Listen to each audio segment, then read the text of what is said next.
আলাদি।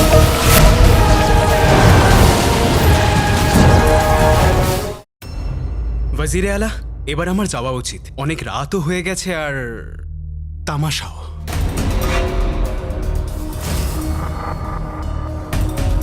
শুধু রাতই হয়েছে আলী ভাই, বাকি আর তো কিছুই হয়নি। না সময় আর না কষ্ট। তুমি আমায় আটকে দিলে, না হলে বিশ্বাস করো ওই মহিলাকে আমি কমপক্ষে 100 চাবুক মারাতাম। কেউ একটা দিলে তাকে আল্লাহ মিয়া 100টা দেয়, 100টা দিলে 1000। সেই হিসেব করেই আমি আপনাকে ওখানেই থামিয়ে দিয়েছি। মাশাআল্লাহ, দারুণ বলেছ তুমি। ওয়াজিরে আলা,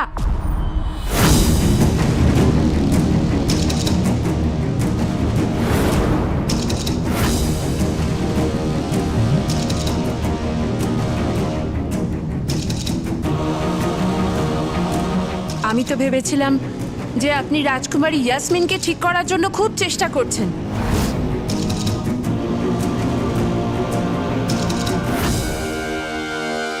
কিন্তু আপনি তো দেখছি আপ্যায়নেই ব্যস্ত।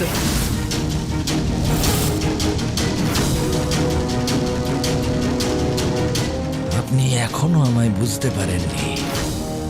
এই হাসি, এই আনন্দ, এ তো শুধু লোক দেখানো মহারানী। আমার ভেতরটা কিন্তু কাঁদছে। আর এই দেশের এখন আমি একমাত্র আশা। আমি ভেঙে পড়লে দেশের কি হবে?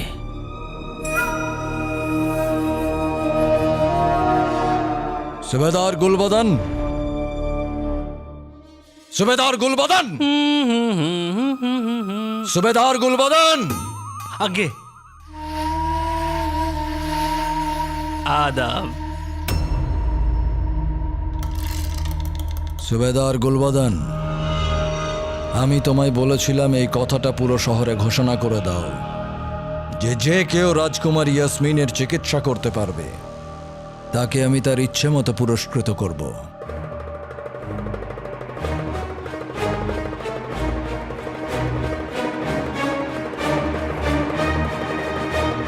আমাকে? ওয়াজিরে আলা, আপনি তো এরকম কিছু বলেননি।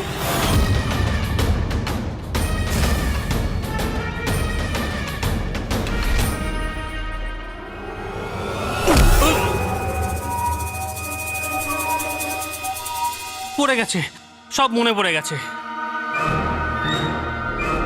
শহরের প্রত্যেক গলি আর প্রত্যেক কোনায় এই কথা ঘোষণা করা যে আমি রাজকুমারী ইয়াসমিনের চিকিৎসা করানোর জন্যে আমার সমস্ত রাজকোষ নিঃশেষ করে দিতেও রাজি।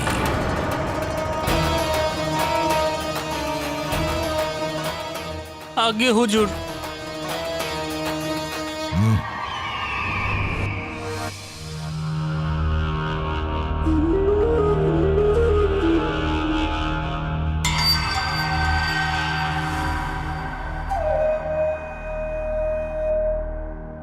এই কঠিন সময় আমি আপনাকে সাহায্য করতে চাইব।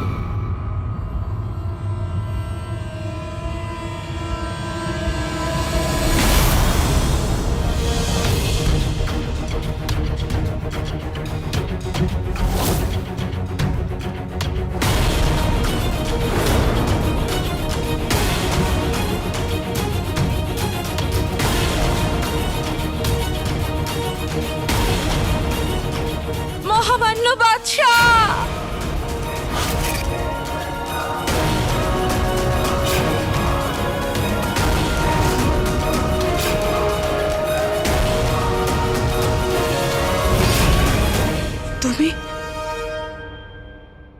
তুমি তো আলাদিন,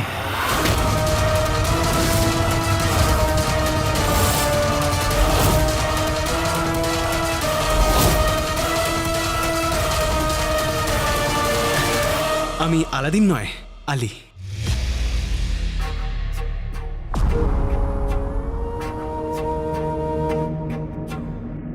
সওদাগর আলী, কিন্তু দুর্ভাগ্যবশত আমার চেহারা ওর চেহারা আমার সাথে মিলে। ওই আলাদিনের, যে বাগদাদের মহামান্য বাদশাকে খুন করেছে। এরকম ঘটনা কাহিনীতেই হয়, বাস্তবে নয়। ওয়াজিরে আলা, একে এখনই আপনার গ্রেফতার। দায়িত্ববান ওয়াজিরে আলা আলাদিনের সমাধি ভেঙে তার হাড়গোড় দেখে নিয়েছে। তবে আপনাকেও যদি বিশ্বাস করাতে হয় তাহলে আমি সব পরীক্ষা দিতে রাজি আছি মালিকা বেগম।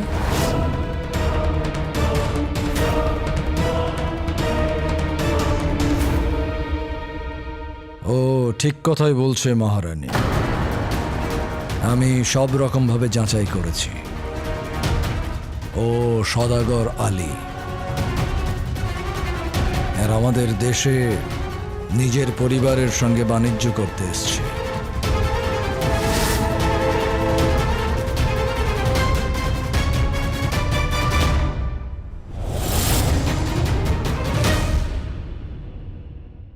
আপনজনদের হারানোর কষ্ট আমি খুব ভালো করেই জানি মালিকা বেগম। তবে আপনি যদি চান তাহলে আমি রাজকুমারীকে ঠিক করতে আপনার সাহায্য করতে চাই।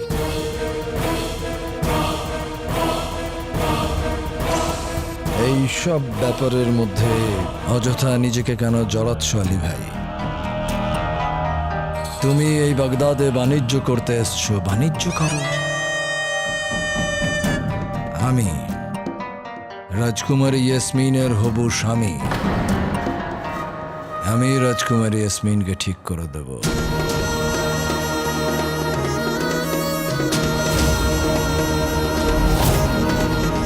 কেন নয় ওয়াজিরে আলা, আমার তরফ থেকে ঘোষণা করে দিন, যাদের মনে হচ্ছে যে রাজকুমারীকে ঠিক করতে পারবে তারা কালই যেন দরবারে হাজির হয়। সবাই সমান সুযোগ পাবেন। আমি আমার মেয়েকে ঠিক করার জন্য সব রকম চেষ্টা করব।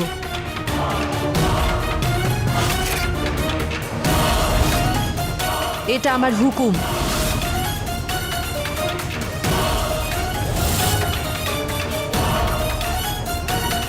আজ্ঞে।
এই মহিলা তোমার অপরাধী, তাই এনাকে শাস্তিও তোমার চোখের সামনেই দেওয়া হবে। ওনাকে 100 চাবুক মারা হোক। মারো।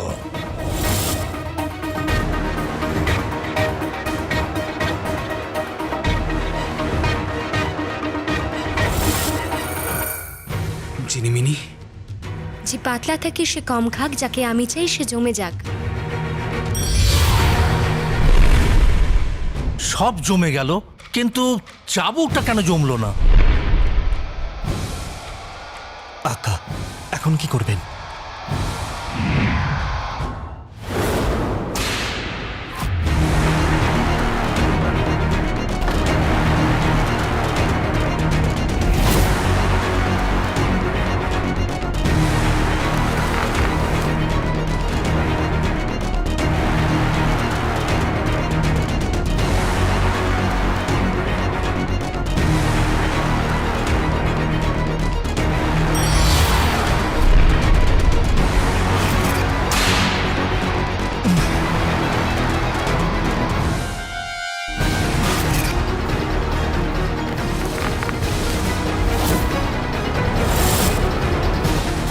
এসব কি ওয়াজিরে আলা?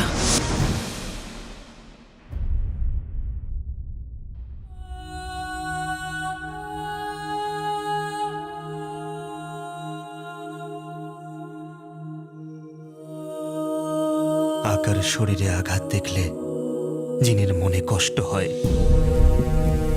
কিন্তু আমার গর্ব হচ্ছে, কারণ আপনি এই আঘাত নিজের মাকে বাঁচানোর জন্য সহ্য করলেন।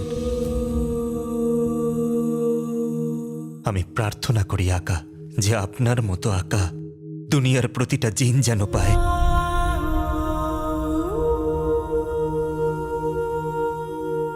আর আমি প্রার্থনা করি যেন আমার মতন ছেলে কোনো মা না পায়।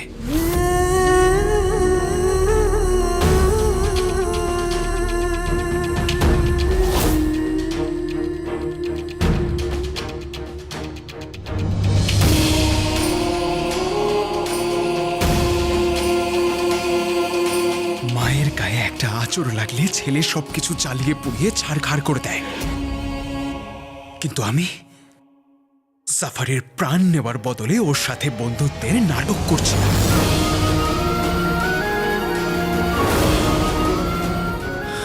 এটা কিরকম অবিচার! আমি দুনিয়ার সব থেকে ভালো মা পেয়েছি, আর উনি সব থেকে খারাপ ছেলে।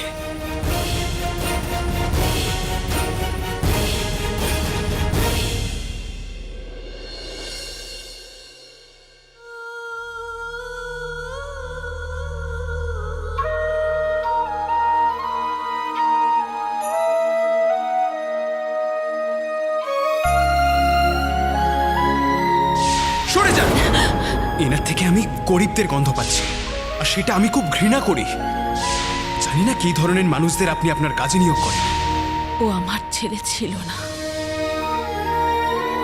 কেননা আমার ছেলের মতো কেউ হতেই পারবে না।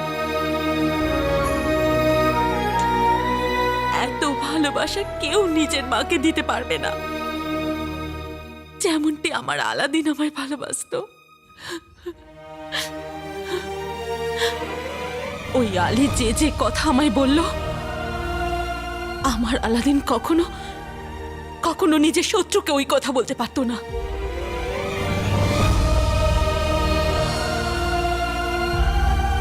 আমাকে ক্ষমা করে দাও মা। জাফরকে নিজের জালে ফাঁসানোর জন্য তোমাকে ওই সব কথা বলতে হয়েছে।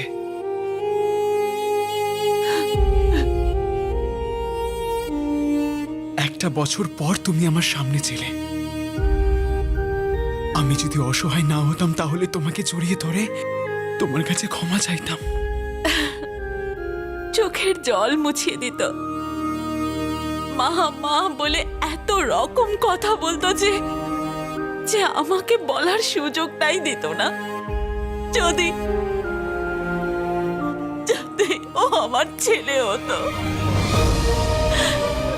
কিন্তু চেহারার মেল হলেই কোনো মানুষ এক হয়ে যায় না।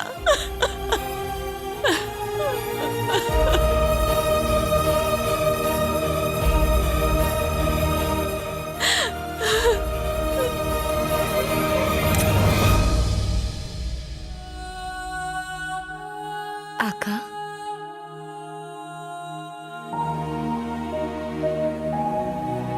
আমরা বাগদাদে শুধু জাফরকে হারাতে বা ওর থেকে প্রতিশোধ নিতে আসেনি।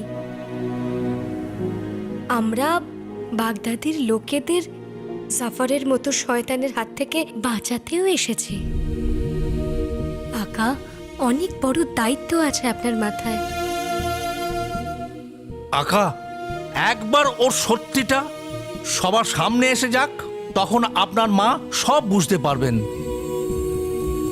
তারপর সে এবং পুরো দেশ আপনাকে নিয়ে গর্বিত হবে। তার জন্য আপনাকে একটু সাহস আনতে হবে আকা। আলাদিন,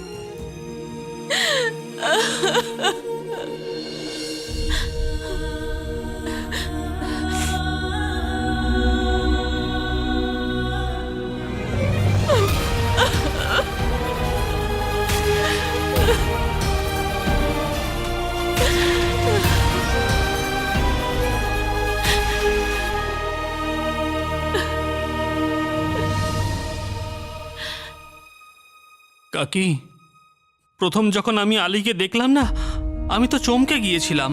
আলাদিন ভাই আমার ভাই ছিল, কিন্তু তোমার তো ছেলে, তাই না?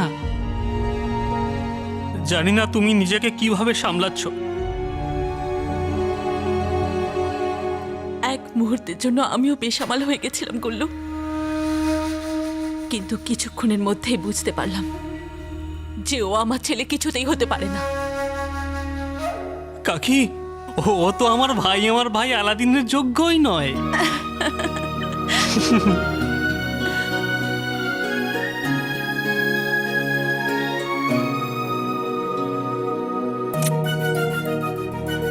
গুল্লু, একটা কথা বুঝতে পারছি না,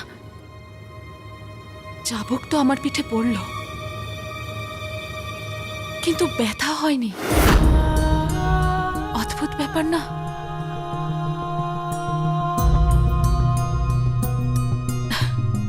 হয়তো মনের ব্যথার কাছে এই ব্যথা হালকা হয়ে গেছে। ধৈর্য ধরো কাকি, সব ঠিক হয়ে যাবে।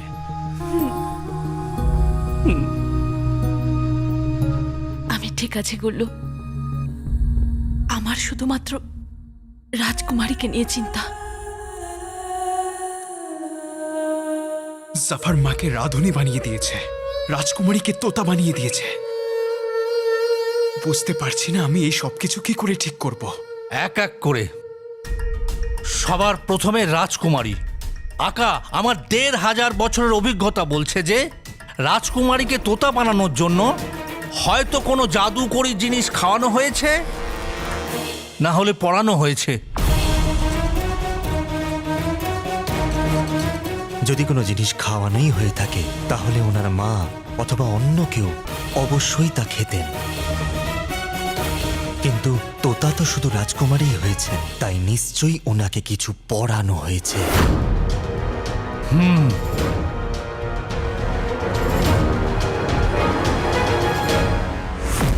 কারণ যাই হোক, আমায় কালকের মধ্যেই রাজকুমারীকে ঠিক করতে হবে। আর যতদূর আমার বিশ্বাস যে এর পিছনেও জাফরের হাত রয়েছে, যার জন্যেও জিনুর জাদু ব্যবহার করেছে।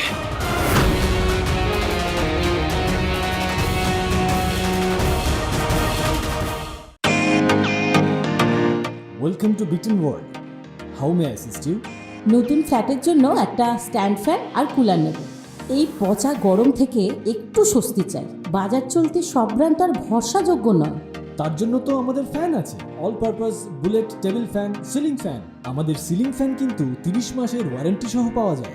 আছে ফারাটা 2 বছরের ওয়ারেন্টি, 17 থেকে 20 মিটার এয়ার ফ্লো, মধ্যবিত্তের সাধ্যের মধ্যে একমাত্র ভরসাযোগ্য ব্র্যান্ড বিটেন। আমাদের কুলারের কিন্তু অনেক range, 45 litres, 50 litres, 70 litres, 90 litres, 110 litres. Honeycomb সহযোগে বিটেনের সব কুলারের ওয়ারেন্টি 1 বছর। চেনা হাওয়ায় অচেনা অনুভূতির জন্য একমাত্র আদর্শ বিটেন। গরমে স্বস্তি পেতে বিটেনের ফ্যান হোক বা কুলার, আজই আনুন বাড়িতে। Beaten, digitally years.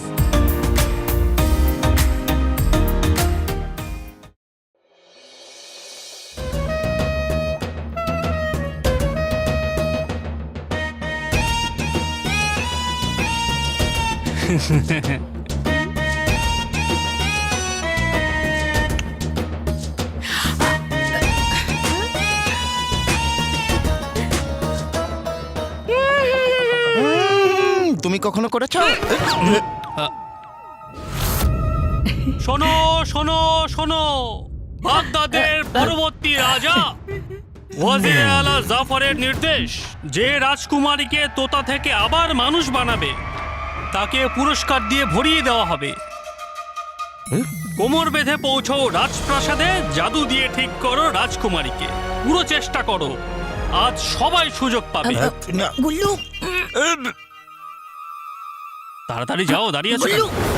সত্যি সত্যি দেখছি বোকা হয়ে কেন? গেছে। সোনার আসর ফির দিবি গুল্লু সোনা, রাজকুমারীকে যদি অন্য কেউ ঠিক করে দেয় তাহলে আমার উন্নতি, মানে বলতে চাইছি তোর উন্নতির কি হবে সোনা? মা, আমি তো এই খবর পুরো শহরে প্রচার করে দিয়েছি। আরে এটা তুই কি করেছিস গাতার বাচ্চা? যা বলেছিল তাই করেছি। আরে সোনার আসর ফির দিবি অলক্ষণে কথা বলো না তো। চলো প্রাসাদে যাই, আমরা যদি সবার আগে পৌঁছই হতে পারে রাজকুমারীর চিকিৎসার প্রথম সুযোগ আমরাই পেয়ে যাবো। যাও যাও যাও, তাড়াতাড়ি।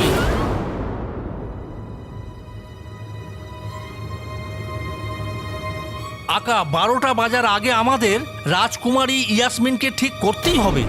এমনি তো ঠিক করার আমার 1500 বছরের অভিজ্ঞতা আছে, কিন্তু এখন তো আমাদের কাছে সময় খুব কম, মাত্র 5 ঘন্টা বাকি আছে।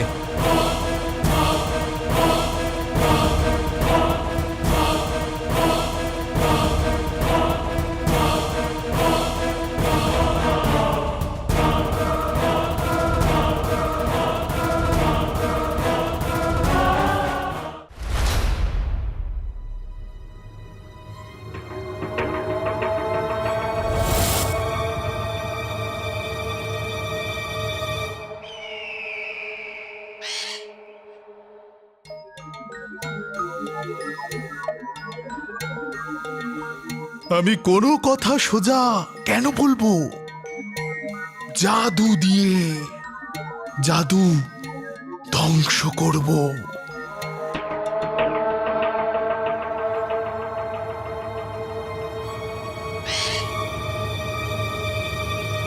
শুনুন, আপনি এখানে রাজকুমারীর চিকিৎসা করতে এসেছেন, এই দরবারের সময় নষ্ট করতে নয়, বুঝলেন? হুজুর, আপনি শুধু ওটা রাখবেন।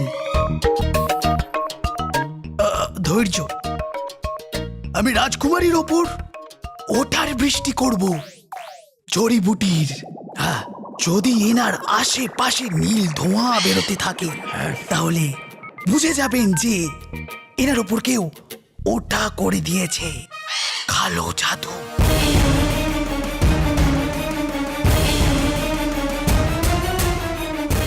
এই সব কথায় ওটা ওটা করে কেন?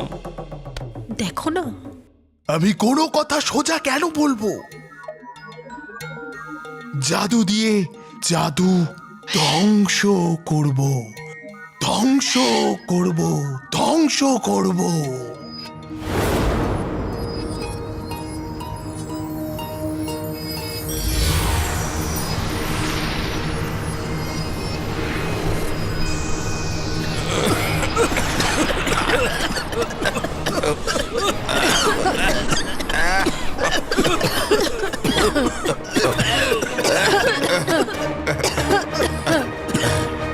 এই ধোঁয়াটা তো সবুজ রঙের।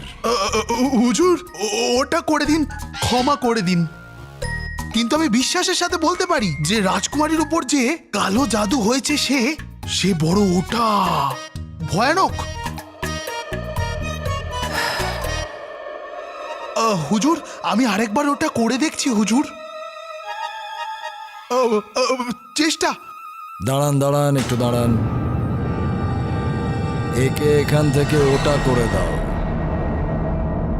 বিদায়। হুজুর, আমার কথা তো শুনুন। হুজুর, সুযোগ। হুজুর, হুজুর, সুযোগ। এখানে কিছু তো আছে। হ্যাঁ, এখানে ওটা আছে, ওই চকচকে জিনিস যার জন্য রাজকুমারীর এই অবস্থা।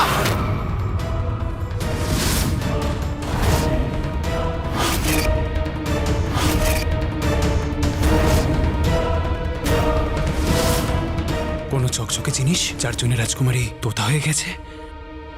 এইটার কি মানে?